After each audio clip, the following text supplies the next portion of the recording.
Dalam narasi ini, kita melangkah ke belakang jauh sebelum Nabi Adam lahir ke dunia. Kita menemukan sebuah bangsa yang dijuluki bangsa Nisnas, entitas yang muncul sebelum ciptaan manusia pertama menurut keyakinan agama. Seperti yang kita ketahui dari catatan sejarah agama, Rizky memperoleh wawasan yang mengungkapkan eksistensi makhluk-makhluk yang mendiami bumi sebelum Nabi Adam.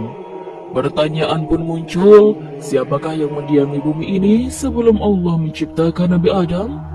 Jawabannya terungkap dalam sebuah penelitian ilmiah yang merujuk pada Al-Quran, khususnya surat Al-Baqarah ayat 30. Dr. Nadia, dalam karyanya yang mencatat mukjizat ilmiah dalam firman Allah menjelaskan bahwa malaikat tidak memiliki pengetahuan tentang hal ini, menunjukkan bahwa bahkan para malaikat sendiri tidak mengetahui siapa yang mendiami bumi sebelum manusia pertama diciptakan. Penelitian pada tahun 1992 memberikan bukti lebih lanjut dengan menemukan tulang-tulang yang mengungkap keberadaan makhluk-makhluk yang hidup sebelum manusia modern. Peneliti menemukan jejak pertumpahan darah dan kerusakan di tulang-tulang, menggambarkan gambaran mengerikan tentang kehidupan masa lalu di bumi. Temuan ini juga didukung oleh penelitian lain yang menemukan bukti serupa di berbagai tempat di seluruh dunia, memperkuat gagasan tentang keberadaan makhluk prasejarah yang hidup sebelum kita. Para ahli zoologi seperti Dr. Merson B. dari Universitas Michigan bahkan menyebutkan bahwa tulang-tulang yang ditemukan menunjukkan tanda-tanda kekerasan yang mengindikasikan praktik kanibalisme, di mana orang-orang dewasa pada masa itu mungkin memakan anak-anak kecil setelah menghancurkan tulang mereka. Semua temuan ini menjelaskan mengapa malaikat pun meragukan rencana Allah untuk menjadikan manusia sebagai khalifah di bumi sebelum akhirnya Nabi Adam diciptakan.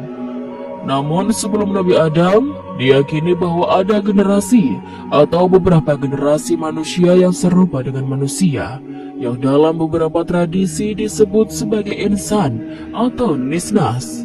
Meskipun perincian tentang generasi-generasi ini mungkin berbeda di antara berbagai agama dan kepercayaan, konsep adanya manusia sebelum Adam menjadi bagian dari keyakinan yang diakui secara luas.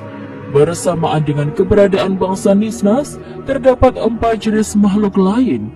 Bangsa Nisnas ini menjadi fokus perhatian dalam Al-Quran dan menimbulkan kekhawatiran di kalangan para malaikat.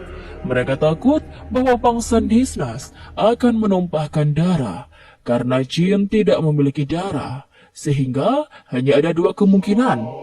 Pertama, bangsa Nisnas bertarung dengan bangsa jin dan mengalami banyak korban hingga darah mereka tumpah. Atau kedua, mereka bertarung antara sesama bangsa Nisnas.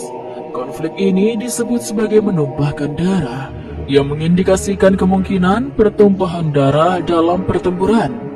Mungkin ketika Adam baru diciptakan di muka bumi, masih ada sisa-sisa dari generasi sebelumnya yang belum punah, atau ada golongan yang berhasil memenangkan pertempuran seperti yang dijelaskan oleh sebagian ulama ketika menjelaskan pernikahan anak-anak Adam, terutama mereka yang diusir dari lingkaran keluarga. Janganlah terkejut jika ada klaim bahwa Nabi Adam adalah manusia ke-8 yang muncul di muka bumi. Ada beberapa riwayat yang menjelaskan bahwa generasi Nabi Adam datang setelah 7 periode dan 7 generasi semenjak penciptaan Adam. Namun perlu diingat bahwa riwayat-riwayat ini mungkin saja mengacu pada banyaknya periode masa lalu. Mengingat angka 7 dalam kajian tasawuf seringkali diartikan sebagai tak terhingga. Salah satu riwayat yang menarik adalah yang diriwayatkan oleh Imam Bakir yang menyatakan bahwa semenjak Allah Subhanahu wa Ta'ala menciptakan bumi, Dia juga menciptakan 7 alam yang berbeda. Setiap alam kemudian punah dan tidak satupun dari alam tersebut berasal dari generasi Adam, sang bapak manusia. Allah senantiasa menciptakan makhluk-makhluk tersebut di muka bumi, menjalankan proses generasi demi generasi dan menciptakan alam demi alam yang muncul hingga akhirnya muncul Adam, bapak manusia, dan keturunannya berasal darinya. Jika ditanya, apakah mereka juga merupakan nabi atau termasuk manusia-manusia pintar? Tidak akan ditemukan penjelasannya tegas dalam ayat-ayat Al-Quran maupun riwayat-riwayat. Namun, mengingat bahwa mereka sama dengan kita, maka tentu saja mereka memiliki kecerdasan. Sangat mungkin bahwa untuk membimbing mereka juga diutuslah nabi atau nabi-nabi kepada mereka. Alamah Tabatabai dalam catatan sejarah Yahudi menyebutkan bahwa usia jenis manusia sejak penciptaan hingga saat ini tidak lebih dari 7.000 tahun. Namun para ilmuwan geologi meyakini bahwa usia genus manusia jauh lebih tua, bahkan mencapai jutaan tahun. Mereka mendukung pandangan ini dengan sejumlah bukti dari fosil-fosil yang menunjukkan adanya peninggalan manusia pada fosil-fosil tersebut. Selain itu, mereka mengacu pada bukti-bukti dari tengkorak manusia purba yang telah membatu. Dengan usia masing-masing fosil tersebut diperkirakan lebih dari 500.000 tahun. Berdasarkan kriteria ilmiah, demikianlah keyakinan mereka. Namun dalil-dalil mereka sungguh kan seringkali tidak memuaskan. Tidak ada bukti yang dapat menetapkan bahwa fosil-fosil ini adalah sisa-sisa tubuh dari nenek moyang manusia yang hidup pada masa ini. Demikian pula tidak ada bukti yang bisa secara tegas menolak kemungkinan bahwa tengkorak-tengkorak yang telah membatu ini terkait dengan salah satu dari periode manusia yang telah ada di muka bumi. Artinya, periode kita, manusia-manusia masa kini, mungkin tidak bersambung dengan periode-periode fosil yang telah ditemukan. Bahkan, bisa jadi mereka berhubungan dengan manusia-manusia yang hidup di muka bumi sebelum penciptaan Adam, bapak manusia yang kemudian punah. Selain itu, tidak jarang manusia-manusia telah muncul dan punah secara berulang, hingga pada akhirnya generasi manusia yang kita kenal saat ini muncul, menunjukkan kompleksitas dalam sejarah evolusi manusia. Dalam konteks ini, dapat disimpulkan bahwa manusia telah ada sebelum penciptaan Adam, dan bahkan setelah Adam, mungkin ada manusia-manusia lain yang ditemukan. Sebagian ayat Al-Quran menyinggung tentang keberadaan manusia-manusia sebelum Adam, di mana para malaikat memiliki pemahaman dan ingatan tentang manusia. Mereka bertanya kepada Allah, apakah engkau akan menjadikan khalifah di bumi yang akan membuat kerusakan di dalamnya dan menumpahkan darah? Ayat ini menunjukkan bahwa ada masa yang telah berlalu sebelum penciptaan Nabi Adam. Meskipun demikian, terdapat riwayat yang menegaskan bahwa sebelum generasi ini ada generasi-generasi manusia yang telah punah. Riwayat-riwayat ini menetapkan adanya periode-periode manusia sebelum periode yang ada saat ini. Sebagai contoh, ada sebuah hadis yang menyatakan, apabila malaikat-malaikat tidak melihat makhluk-makhluk bumi sebelumnya yang menumpahkan darah, lantas dari mana mereka dapat berkata bahwa manusia itu akan mengulangi perbuatan merusak dan menumpahkan darah? Dalam kitab Tauhid, Syekh Aduk mengutip riwayat dari Imam Shadiq yang menyatakan bahwa kita sebagai manusia tidak boleh mengira bahwa Allah hanya menciptakan satu generasi manusia. Sebaliknya, Allah menciptakan ribuan Adam, dan kita adalah generasi terakhir dari Adam, yang merupakan salah satu dari banyak generasi sebelumnya. Selain itu, dalam riwayat dari Imam Shadiq disebutkan bahwa Allah menciptakan 12.000 alam yang masing-masing lebih besar dari 7 petala langit dan 7 petala bumi. Meskipun penduduk setiap alam tidak menyadari adanya alam lain, riwayat terakhir menyinggung tentang penciptaan alam lain yang mungkin berada di luar planet bumi. Pemahaman ini tidak bertentangan dengan riwayat-riwayat yang menyebutkan tentang 7 periode sebelumnya di muka bumi. Sebaliknya, hal ini menunjukkan keberagaman penciptaan Allah dengan mempertimbangkan kemungkinan adanya manusia sebelum Adam. Kita dapat menyadari bahwa Allah Subhanahu wa Ta'ala menciptakan Adam. Masih mungkin ada manusia dari generasi-generasi sebelumnya yang masih hidup. Ketika Nabi Adam diciptakan, tidak dapat diabaikan kemungkinan bahwa masih ada manusia dari generasi-generasi sebelumnya yang masih hidup dan tengah mengalami kepunahan.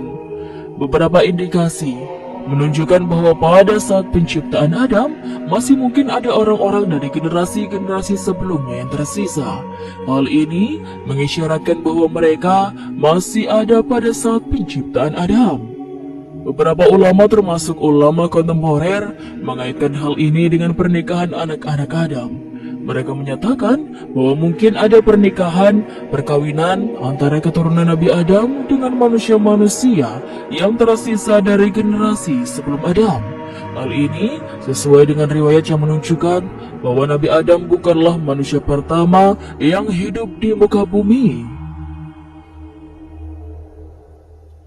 Penelitian ilmiah juga mendukung gagasan ini dengan menunjukkan bahwa genus manusia kemungkinan telah hidup di muka bumi ini sejak beberapa juta tahun yang lalu. Sejarah kemunculan Adam hingga masa sekarang ini secara relatif tidak terlalu lama, sekitar 7.000 tahun. Oleh karena itu, kita perlu menerima bahwa sebelum keberadaan Adam, ada manusia-manusia lain yang hidup di muka bumi. Saat Adam muncul, kemungkinan besar manusia-manusia tersebut mengalami kepunahan. Namun tidak ada halangan bagi keturunan Adam untuk menikah dengan manusia dari generasi sebelumnya yang masih tersisa. Mengenai pernikahan anak-anak Nabi Adam, bukti lain menunjukkan bahwa mereka bukanlah satu-satunya manusia yang ada. Al-Quran menyatakan, sesungguhnya kami telah menempatkan kaum sekalian di muka bumi, dan kami adakan bagimu di muka bumi sumber penghidupan. Amat sedikitlah kamu bersyukur. Sesungguhnya kami telah menciptakan kalian, lalu kami bentuk tubuh kalian. Kemudian kami katakan kepada para malaikat, bersujudlah kamu kepada Adam. Maka mereka pun bersujud, kecuali iblis. Dia tidak termasuk mereka yang bersujud. Ayat ini menegaskan bahwa bumi adalah tempat yang sengaja diciptakan untuk menjadi tempat manusia mencari penghidupan. Lebih lanjut disebutkan, menciptakan kalian, lalu kami bentuk tubuh kalian. Kata kalian digunakan dalam bentuk jamak, bukan tunggal. Ini menjadi perhatian para musafir karena menghadirkan kerancuan. Namun, mereka cenderung menerjemahkan dan menafsirkan frasa ini sebagai menciptakan kalian sekalian, yang menunjukkan bahwa pembahasan tidak hanya tentang satu individu, tetapi tentang manusia secara umum. Hal ini juga terkait dengan ayat Al-Quran dalam surat Al-Baqarah ayat 30, yang sering dijadikan rujukan bahwa Adam adalah manusia pertama di muka bumi. Namun, penting untuk memperhatikan bahwa dalam ayat ini, Allah menggunakan kata ja'ilun atau menjadikan, bukan kata halakun atau menciptakan, yang umumnya digunakan dalam konteks penciptaan biologis manusia. Ini menunjukkan bahwa ayat ini tidak secara khusus berbicara tentang penciptaan biologis Adam sebagai manusia pertama, tetapi lebih tentang menjadikan Adam sebagai khalifah atau pemimpin di antara manusia lain di muka bumi. Dengan mempertimbangkan aspek ini, pemahaman tentang peran Adam sebagai khalifah atau pemimpin di muka bumi menjadi lebih luas. Ini mengarah pada gagasan bahwa Adam mungkin bukanlah manusia pertama secara biologis, tetapi dia diberi tanggung jawab khusus oleh Allah sebagai pemimpin atau khalifah di antara manusia lainnya. Jika kita memahami bahwa kata menciptakan berarti mengadakan sesuatu dari ketiadaan menjadi ada, maka kata menjadikan mengacu pada pemilihan atau penunjukan sesuatu yang sudah ada untuk tujuan tertentu. Dalam konteks ayat Al-Quran, ini menyoroti bahwa Adam tidak hanya manusia pertama, tetapi dia dipilih dan ditetapkan oleh Allah sebagai khalifah di bumi. Tidak hanya sebagai manusia pertama, penegasan ini ditemukan dalam surat Ali Imran ayat 33. Sesungguhnya Allah telah memilih Adam, Nuh, keluarga Ibrahim, dan keluarga Imran melebihi segala umat di masa mereka masing-masing. Dari sini jelas bahwa Adam dipilih sebagai orang yang diutamakan pada zamannya. Hal ini menunjukkan bahwa Adam bukanlah satu-satunya manusia yang ada pada saat itu. Juga demikian, Allah tidak perlu memilih Adam dari sekian banyak manusia. Pemilihan Adam sebagai khalifah menegaskan tanggung jawabnya untuk menata dan menjaga kehidupan umat manusia pada zamannya, sehingga tercipta kehidupan yang bermartabat di muka bumi. Dengan kata lain, Adam adalah manusia pilihan sebagaimana nabi dan rasul yang lain untuk bangsa dan zamannya masing-masing. Dari sudut pandang ini, pemahaman tentang peran Adam sebagai manusia pilihan membuka pemahaman yang lebih luas tentang perjalanan sejarah manusia. Ini menegaskan bahwa ada manusia-manusia lain di sekitar Adam pada masa itu. Dan Allah Subhanahu wa Ta'ala memilih Adam untuk peran khususnya sebagai khalifah. Oleh karena itu, dialog dalam surat Al-Baqarah ayat 30 yang sering dijadikan rujukan bahwa Adam adalah manusia pertama dapat dipahami dalam konteks pemilihan Allah terhadap Adam untuk peran khususnya, bukan sebagai penciptaan biologis manusia pertama. Allah Subhanahu wa Ta'ala bersabda, "Janganlah kalian membenarkan ahli kitab dan jangan pula mendustakannya. Katakanlah, kami telah beriman kepada Allah Subhanahu wa Ta'ala dan apa yang Dia turunkan kepada kami." Dalam nasihatnya ini, Rasulullah SAW memberikan batasan yang jelas dalam menggunakan dan meriwayatkan Israiliyat. Israiliyat merujuk pada cerita-cerita atau riwayat yang berasal dari sumber-sumber Yahudi dan Kristen. Rasulullah SAW menghimbau umatnya untuk tidak membenarkan Israiliyat secara buta tanpa penelitian yang cermat. Hal ini dikarenakan beberapa Israiliyat memiliki muatan yang menyimpang dari ajaran yang terdapat dalam kitab suci. Namun, beliau juga menekankan untuk tidak mendustakan Israiliyat secara menyeluruh. Sebagian riwayat Israiliyat dari ahli kitab bisa sejalan dengan isi dan kandungan Al-Quran. Dengan demikian, kebenaran Israiliyat hanya Allah Subhanahu wa Ta'ala yang mengetahui sepenuhnya. Manusia diminta untuk menggunakan pengetahuan ini dengan bijaksana dan hati-hati, tidak mencampur adukan antara yang benar dan yang keliru. Ini mengajarkan pentingnya kritisisme dalam menilai informasi, serta pentingnya menghormati dan memahami nilai-nilai yang mungkin terkandung di dalamnya. Wallahu a'lam bishawab. Itulah sobat sedikit kisah kali ini. Kurang lebihnya Rizky mohon maaf, dan sampai jumpa lagi di kisah-kisah selanjutnya ya sobat. Sekian dari Rizky. Wassalamualaikum warahmatullahi wabarakatuh.